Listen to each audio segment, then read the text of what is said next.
In order to see the internet speed at the top over here on this phone, we need to actually download an app that allows us to view this information. So for this reason, we're gonna open the Play Store and we're gonna search for the internet speed meter. There we go. And we can install, for example, this app over here. I'm sure there are multiple different apps that we can try out, so feel free to try anything else if you don't like this one for some reason. Once you install this one, this internet speed meter Lite, you can just open it, grant permissions for notifications because it works based on notifications, and then you should be able to see the internet speed over here. Just make sure that you actually have notifications enabled over here.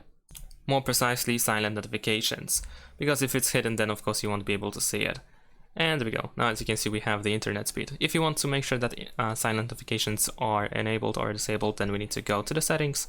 In settings, choose notifications, and then over here we have hide silent notifications. So make sure that this option is disabled to see the internet speed. Check out this playlist to find more guides, like, comment, subscribe.